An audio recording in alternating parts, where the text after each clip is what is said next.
नीटची पेपर फुटी सध्या सगळ्या देशात ऐरणीवर आलेला प्रश्न. कारण कित्येक पालकांनी पदरमोड करून विद्यार्थ्यांना क्लासेस लावले. विद्यार्थ्यांनी रात्रंदिवस अभ्यास करून परीक्षा दिली आणि पेपर झाल्यावर काही दिवसांनी सांगण्यात आलं नीटची परीक्षा रद्द झाली असून पुनर्परीक्षा होणार आहे. परीक्षा रद्द होण्याचं कारण काय? तर नीटचा पेपर फुटला. 22 लाख विद्यार्थ्यांचं भविष्य टांगणीला लागलं. पण हा पेपर फुटला कसा, हा प्रश्न पडणं स्वाभाविक आहे. याचं कनेक्शन नाशिक मधला शुभम खैरनार, अहिल्यानगरचा धनंजय लोखंडे, पुण्यात ब्युटी पार्लर चालवणारी मनीषा वाघमारे, राजस्थान मधले बिवाल बंधू अशा अनेकांशी लागलं. पण महाराष्ट्रातले काही जण आधीच रडारवर असताना यात नाव पुढे आलं लातूरचं. एनटीएच्या अंतर्गत नीटचा पेपर सेट करणारे मूळचे लातूर मधले पेपर सेटर पी.व्ही. कुलकर्णी या प्रकरणात मास्टरमाइंड असल्याचं समोर आलंय. तर आरसीसी या नावाने क्लासेस चालवणाऱ्या शिवराज मोटेगावकर यांच्या घरी जात सीबीआयने शुक्रवारी त्यांची सलग 9 तास चौकशी केली आहे. त्यामुळे साहजिकच नीट पेपर फुटीच्या कनेक्शन मध्ये मोटेगावकर यांचा संबंध आहे का असा प्रश्न विचारला गेला. पण हा पी.व्ही. कुलकर्णी नेमकं करत काय होता? तो नीटच्या पेपर फुटीचा मास्टरमाइंड कसा ठरला आणि मोटेगावकर यांची चौकशी नेमकी का झाली? चौकशीतून नेमकं काय समोर आलं पाहूयात या व्हिडिओमधून. नमस्कार, मी चिन्मय आणि तुम्ही पाहताय बोलभिडू. नीटच्या पेपर फुटीचं पुणे, अहिल्यानगर, नाशिक, राजस्थान, हरियाणा हे कनेक्शन चर्चेत होतच. सीबीआय या प्रकरणात चौकशी करत असल्यानं प्रचंड गोपनीयता बाळगली जात होती. पण शुक्रवारी सीबीआयचं पथक लातूरमध्ये पोहोचलं. छाप्यांचं आणि चौकशीचं सत्र सुरू झालं आणि रडारवर 2 नावं आली, पी.व्ही. कुलकर्णी आणि शिवराज मोटेगावकर. पी.व्ही. कुलकर्णी कोण?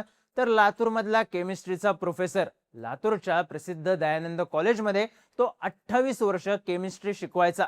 काही वर्षाआधी रिटायर झाला आणि त्यानंतर पुण्याला सेट झाला. स्वतःचा कोचिंग क्लास काढला. कुलकर्णीच्या राज कोचिंग क्लासेसमध्ये अर्थातच नीटची तयारी करणारे विद्यार्थी यायचे. पण कुलकर्णीची आणखी एक ओळख होती. तो एनटीए साठी म्हणजेच नॅशनल टेस्टिंग एजन्सीसाठी पेपर सेटर म्हणून काम करायचा.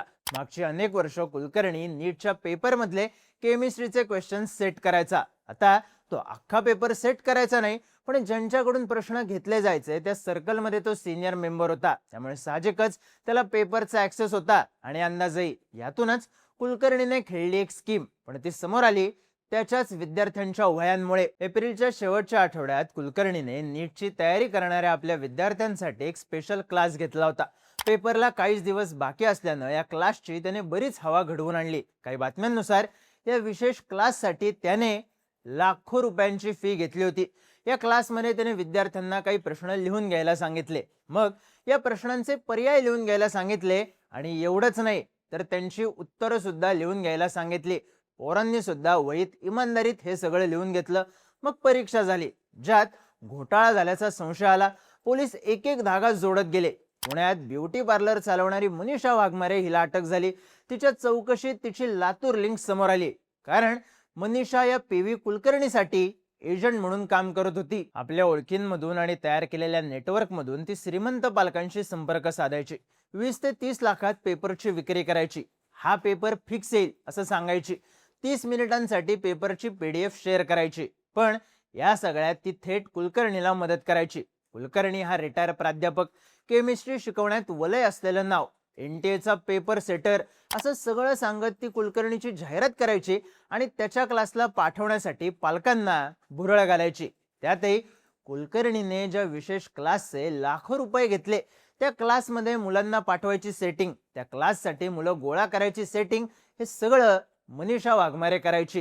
ही लिंक लागल्यानंतर सीबीआयने कुलकर्णीच्या विशेष क्लासला आलेल्या विद्यार्थ्यांची चौकशी केली. तेव्हा त्यांच्या वहीत तपास अधिकाऱ्यांना काही प्रश्न लिहिलेले आढळले. हे प्रश्न जसेच्या तसे नीटच्या पेपरमध्ये आले होते. विद्यार्थ्यांकडे प्रश्न, त्यांचे पर्याय आणि त्यांची उत्तरं हे सगळं लिहिलेलं होतं, जे अर्थातच कुलकर्णीने त्यांना विशेष क्लासमध्ये डिक्टेक्ट केलं होतं. त्यामुळे पेपर सेटर असणारा पी.व्ही. कुलकर्णीच पेपर फुटीचा सूत्रधार असल्याचं स्पष्ट झालं. सीबीआयने कुलकर्णीला अटक केली असून त्याला दिल्लीला चौकशीसाठी नेण्यात आले. शनिवारी दुपारी त्याला दिल्ली कोर्टात हजर केलं जाईल असंही सांगण्यात येत आहे. पण या सगळ्यात लातूर कनेक्शन फक्त पी.व्ही. कुलकर्णी पुरतच चर्चेत आलं नाही. चर्चेत येण्याचं आणखी एक कारण ठरलं आरसीसी क्लासेसचे प्राध्यापक शिवराज मोटेगावकर यांची सीबीआय कडून झालेली चौकशी. नीटचा पेपर फुटल्यानंतर एका विद्यार्थिनीच्या पालकांनी पोलीस अधीक्षकांकडे धाव घेत तक्रार दिली. त्यांचं म्हणणं होतं की सोशल मीडियावर व्हायरल झालेल्या एका व्हिडिओत मोटेगावकर हे आपल्या गेस्ट पेपरमधले प्रश्न आले की नाही असं आत्मविश्वासाने म्हणत आहेत आणि त्यांच्या गेस्ट पेपरमधले 40 प्रश्न हे नीटच्या पेपरमध्ये आले आहेत. त्यामुळे त्यांना या पेपरची माहिती कशी काय अशी तक्रार या पालकांनी दिली. या तक्रारीनंतर थेट सीबीआयने यात एंट्री घेतली. आता शिवराज मोटेगावकर हे लातूर मधला सगळ्यात मोठं कोचिंग सेंटर असलेल्या आरसीसी क्लासेसचे संचालक. त्यांच्या क्लासेसच्या शाखा महाराष्ट्रातल्या अनेक महत्त्वाच्या शहरांमध्ये, त्यामुळे साहजिकच त्यांचं कनेक्शन असल्याचा संशय निर्माण झाला आणि या गोष्टीची सगळ्या महाराष्ट्रात चर्चा होऊ लागली. लातूरच्या सुतमिल रोड परिसरातल्या ओमकार रेसिडेन्सी अपार्टमेंट मधल्या प्राध्यापक मोटेगावकर यांच्या C1 फ्लॅटवर शुक्रवारी सकाळी 8:30 वाजता तेलंगणामधून सीबीआयचं पथक दाखल झालं. त्यांनी मोटेगावकर, त्यांच्या पत्नी, आई वडील या सगळ्यांचे मोबाईल ताब्यात घेतले आणि त्यानंतर जवळपास 9 तास मोटेगावकरांची चौकशी झाली. या चौकशीत त्यांना अनेक प्रश्न विचारण्यात आले, पण सीबीआयचं पथक फक्त त्यांची चौकशी करून थांबलं नाही, तर काही अधिकाऱ्यांनी त्यांच्या घराची झडती घेतली. तर काही अधिकाऱ्यांनी मोटेगावकर यांच्या शिवनगर परिसरातल्या ऑफिसमध्येही भेट दिली. तिथल्या कॉम्प्युटर्स मधला डेटा चेक करण्यात आला. यातला काही डेटा सीबीआयच्या अधिकाऱ्यांनी कॉपी करून आपल्या सोबत घेतला.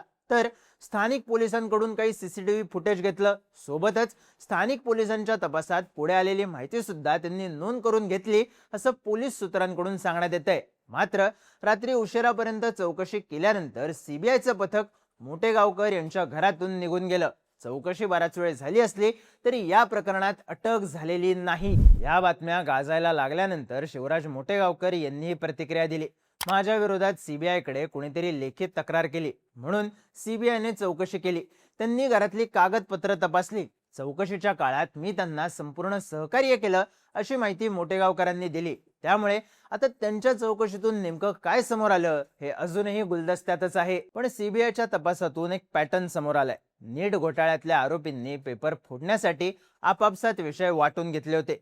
पी.व्ही. कुलकर्णी हा केमिस्ट्रीचा प्राध्यापक असल्याने त्याच्याकडे केमिस्ट्रीचा पेपर फोडण्याची जबाबदारी होती. तर नाशिकचा शुभम खैरनार इतर साथीदारांच्या मदतीने बायोलॉजीचा पेपर फोडायचा. नीटमध्ये एकूण 700 मार्कांसाठी फिजिक्स, केमिस्ट्री आणि बायोलॉजी या 3 विषयांची परीक्षा द्यावी लागते. पण सगळाच पेपर फुटल्याने संशय वाढेल. यामुळे ही टोळी 700 मार्कांचा पेपर एकत्र न फोडता सब्जेक्ट वाईज प्रश्न लीक करायची. पण यात केमिस्ट्रीचे प्रश्न लातूरच्या कुलकर्णीनेच लीक केल्याचं स्पष्ट झालंय. तर इतर विषयांचे प्रश्न आणि पेपर देशातल्या इतर भागांमधून लीक झाल्याचा संशय आहे.